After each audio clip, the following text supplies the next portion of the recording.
Alright everybody, welcome back to Feeziks Gaming. Today we're taking a look at a new game here, Gatekeeper Eclipse, where this Eclipse part here really just means that we're looking at the preview of the game. I think I saw this on Splattercat Gaming and it looked pretty darn good, so I figured I had to check it out. So I played the first round as this character here, Hybrid, which unlocked this second character here. So I'm gonna go ahead and give that guy a shot for this run. And we'll kind of chat about the game while we're playing here. What it is very Risk of Rain inspired, where I'm getting a bunch of passive items and stacking those guys up. And I have these skills that we can see down here, like a regular attack, which looks like, yeah, this guy must be melee. Okay. Circular, you throw the claws. Alright, we have a little dash. This one looks like it actually does damage. The other guys didn't do damage, it was just movement. Our ultimate here summons 12 crows, randomly selects targets and attacks them. And then we have a passive. The less health we have, the more damage we deal. Alright, so we get items from this guy here. And you can see we get two options every time we start them up. I'm gonna go with Nomad Stick, which looks like it's kind of I don't know, reminiscent of getting a ukulele, which is always quite good. And what we're doing here, the story I assume will be kind of more fleshed out in the final version. But for now, my understanding is essentially we got these bad guys here that are gonna keep spawning in waves. We can see on the left-hand side under objectives, we got about 180 more of them to go through. And they're gonna try to destroy this little fence thing here, because there's some item back there that they want. And we don't want them to do that. You can see our, I don't know what to call this thing, Catharsis is what it says, has reloaded. We'll take that item there. That was read it like it was kind of like Teddy Bear. Rune of Rebound, 10% chance to avoid damage. Yeah, it's like Teddy Bear. Yeah, very heavily Risk of Rain inspired, which means that this game is right up my alley. Right now, game's still in early access, so there's a lot that is still subject to change. But so far, it seems like all of the bones are there. You know, what could be quite a good game. Oh, these guys, the little light bulb head looking guys, are very annoying. They don't really target you at all, so you have to make sure you get close enough to them to initiate their little self-destruct sequence, so they blow themselves up before they actually get to the wall. If you don't, they do a pretty good amount of damage. Yeah, like you can see, that was probably like 100 damage right there from that one guy. Now we got another item ready for us. 2% chance to launch another projectile, okay. Something you'll kind of learn if you play a lot of games like Risk of Rain or really any other roguelike, I guess. You want as many items that just do things on their own as you can. So in this case, that guy just shooting a projectile for me is incredible. I don't have to do anything. Sometimes it triggers and I just get an extra damage for free. We got a bunch of these turret guys, which are quite annoying. I don't think they actually hit the wall or the objective over here. We're gonna take move speed, but they do target you the whole time. They just make it harder for you to do your job of cleaning up whatever these little clown guys are. All in all, pretty interesting game though. We'll have to see how it goes, and also most importantly probably is going to be the price point that they're asking for. As it stands right now, I think this game, I could see him charging, I don't know, maybe 15 bucks. I'm assuming, you know, right now there's only the two characters and a handful of items. Like most of these items I'm picking up I've already seen on the last run. It's not like there's a huge variety. Let's get some critical strike damage. But I assume that there is a good amount more content coming. So, you know what, maybe 15 is kind of lowballing it, but we'll have to see what they're asking for. Really, I think that's going to be what makes or breaks the game. When Risk of Rain 2 released, they had that absolutely insane deal. You get two of them for 15 bucks, and that, I don't know how they managed to do that and make any money, but if they have something similar to that, I could easily see this becoming a big winner for me. Especially, I believe, the full version. Ah, crap, I forgot to get the last item. I believe the full version has multiplayer, so I could see that being pretty good. And I mean, really, it's just Risk of Rain or, you know, other games. I keep saying Risk of Rain because that's the one I know. Let's get Inertia there. But they, instead of having it be first-person 3D, or I guess I should say third-person 3D, it's now more of a top-down beat-em-up style. I don't really know if beat-em-up is the right word, but these little guys. And it kind of takes away some of that 3D, you know, variation of it. Like in Risk of Rain, I can get Hopu feathers, and I can be flying around the map. Ooh, these purple ones are the best ones. Another ultimate skill or additional projectiles. Let's take another ultimate. And I kind of like that in Risk of Rain 2. You know, I can pick certain characters, like let's say Engineer. He has almost no mobility, right? He can't really get anywhere unless he gets specific items to do it.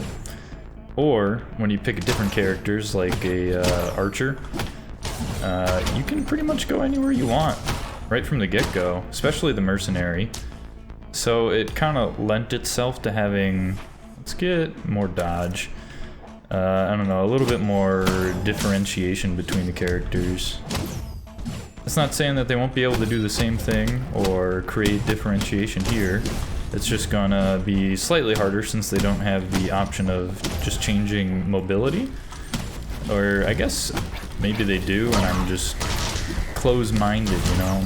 I got a smooth brain, I'm not thinking of all the possibilities.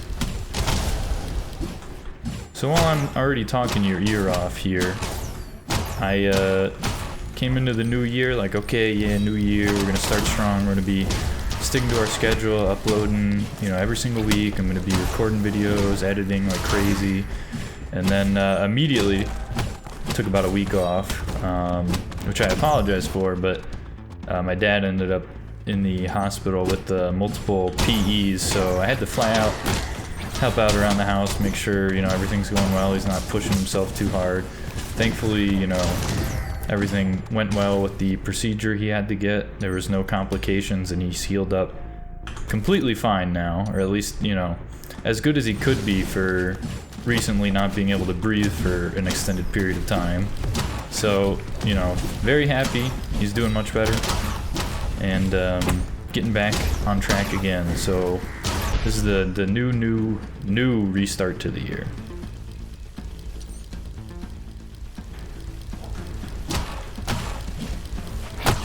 Something I find pretty nice, kind of a little bit of juice to the game, little flavor, is these nice slow-mo moments, like when you get these big multi-kills.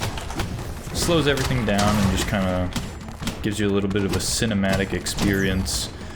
Reminds me a lot of, what is it, Killing Floor, I believe? They had a lot of that built in, and that was the coolest stuff, especially with how it worked in multiplayer. Your buddy could get some big kill and everyone would be kind of zoomed in on him to see it, and it was just kind of I don't know, just a fun little quirk. Now you can see there that time I actually remembered to get that last item. I've accidentally checked just like I did right at the beginning here, and then on purpose in the first run I did. But if you don't take that last item, it's not like the next item you get, let's take attack speed, will be increased rarity or anything. You just lose it, which kind of stinks, but it is what it is, I guess.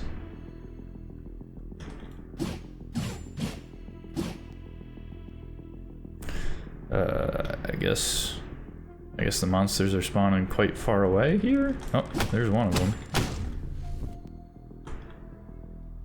Are they coming around both sides or just the bottom? Oh, there's more spawning up there, but I guess we're just waiting. Let's get some lifesteal, I guess. Why not? Lets me kind of get into the thick of things. Oh, here. Another one. Where are they? Oh. Okay, they're just slow. Maybe this map is just huge. Now this is something actually I saw in Splattercat's video, is he played a different game mode which looked a lot more interesting, but I'm not sure how he got there. Maybe when we finish this run and we come back, I'll show you what I mean. Let's take base damage. We don't need more health, just don't get hit. Easy game, you know?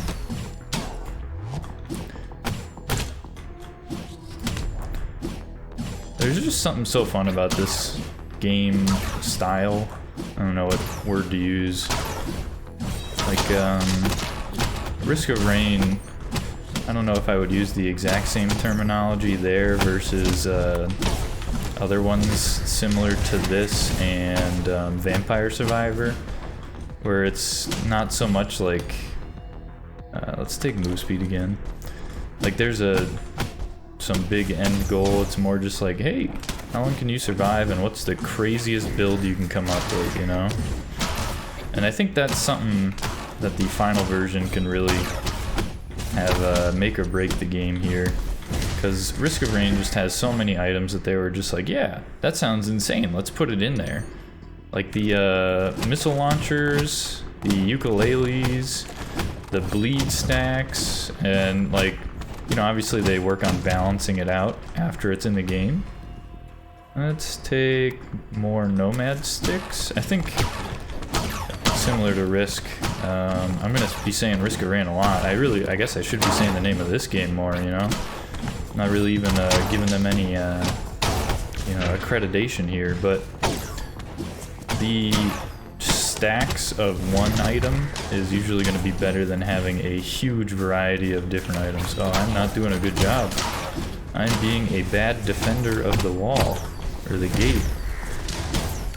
Alright, get out of here, boys. Party's over. I finally noticed you were here. I'm back. Alright. It seems, we'll take Fuse. I think I had that last run and it carried me quite a bit. Yeah, you see they're dropping these little purple things now? Yep, this is definitely what I had last run because this thing is stupid strong. Especially with that Nomad stick, I think it was called. Where every time I hit somebody, it might hit the guy behind them or to the side, whatever. So they drop these bombs and they blow up, they hit somebody. And since they got hit, you know, they have a chance to hit the guy next to him again. Just quite the cascade of pain for these bad boys. Alright, that side seems clear. You can tell I've already used up all the items in the shrine since it doesn't have a countdown or that little orb in the center anymore.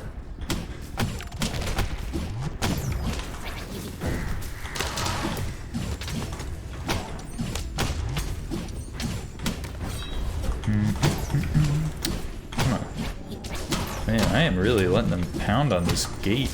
I'm not doing a hot job. I should be using that ultimate way more, especially because I have the 2 stacks of it. I'm not using it nearly enough. Now I'm just gonna start spamming it, because why not, you know?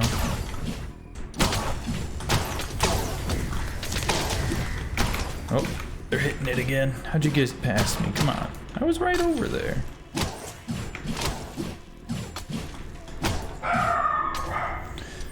My dogs are upset about something. That's 3 more bad guys, but they're taking their sweet time. See you later. I believe this version right now has 5 levels in it. I could be miscounting. Abode of Time. Nope. This is the last one, I'm pretty sure. You gotta protect the Heart of Time. This is the item that people are coming to try to steal. Let's do, let's get some more critical strike chance there. The, scaling on that item seems crazy, just flat 10%. I mean, it's the same thing as the critical strike goggles, but for some reason in this game that just feels better, and I don't know why. Maybe it's that cinematic stuff, you know, because if you hit some big critical strike, and kill a bunch of guys, you're more likely to get one of those nice little slow-mo moments. And that just feels, it just feels right. You know, they did a good job on getting the juice on that guy. Nomad stick. I'm just gonna take that whenever I see it at this point. Because I think there's some critical mass number you probably hit. And that item will just carry me. I think the fuse is what's carrying me right now, though. I think that item's kind of busted. They gotta do a little more balancing for it. You know what I am surprised, though, is I don't think I've seen a yellow item. The last run I had this yellow item that would summon a little cube guy, and he would just go around and smack people every now and then. And for some reason I thought it was like a guaranteed drop, since the Splattercat video has it as like one of his first items or something. More base damage, I think, especially with that increased critical chance. And we're gonna be doing double whatever that is, like 20 or 30% of the time. I forget what our critical strike chance is. One of the important mods to get in Risk of Rain 2 is that better UI mod. It shows you all your actual stats, and I feel like that should just be incorporated into games like this, because that's, I don't know, like when I make the build and I'm having fun putting all these items together, I want to see, you know, what it's doing for me. Like, hey, your move speed went up by 100% over the course of the game or something, you know, that just gives you that little, like, I'm a pro gamer moment, you know? And I think we're getting to that point I was talking about where the Nomad sticks are just becoming stupidly powerful. Because I am just standing in the spawns right now, and I don't even know if I'm taking damage. Like, I'm sure I am, but I'm just healing it back so much. I'm gonna take more of that base damage upgrade. They are also being quite generous with the health. What's the word I'm looking for? Not respawn. Regeneration, that's the word. Like, you can see this guy up here is going up by like maybe 2 or 3 a second. And my own health has actually been regenerating at the same time. I'm not sure if it's the same rate or not, but still, any is pretty good. More move speed. That's been helping out a lot. You can see the monsters are spawning kind of far away from each other. Oh, we got the boss spawned in here. And something I would like to do actually is come over here and just blow everything up near him so that hopefully the Nomad stick can hit him a few times before all these guys are gone and I can't use them to proc that item for me. But unfortunately, he did not spawn near any of the ads. So I'm just going to be beating these guys up, and then we'll go get him after I've cleared everyone else out. Now, he doesn't seem to focus too much directly on the heart or the shield here. He kind of just hits you. He does not like the fact that you've been killing everyone that he's brought here with him. So he's very upset that you're doing that. Oh, I went the wrong way. So this was, oh, there we go. I guess that did enough damage. Oh, I forgot my passive. Yeah, I was pretty low there, so that must have done a ton of damage.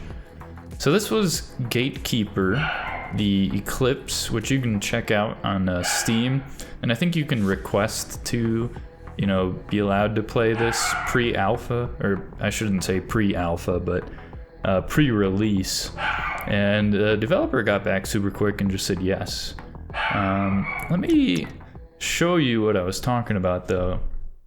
So it appears that there are 2 game modes, To the Nowhere, which is what we just did, and then this one, Aurora. Head to the Aurora if the Heart of Time has been stolen. So maybe you have to lose one of your runs on To the Nowhere, and then this opens up. But I think this is what Splattercat was playing, and this looks a lot more interesting to me because it's much more of the Risk of Rain gameplay, where you have a stage, there's items all over it, enemies spawn, you clear them out, you get money, you buy items, and you just keep going. From that video he posted, it looked like right now there was no final boss, sort of like Risk of Rain 2 before they put in Mythrix. So maybe they're going for a similar thing here where you're just going to keep looping until you eventually have a final boss that they will put in some later patch. In any case, that was a Gatekeeper Eclipse. Let me know what you guys thought, and I greatly apologize for the dogs barking in the background. See you in the next one. Peace.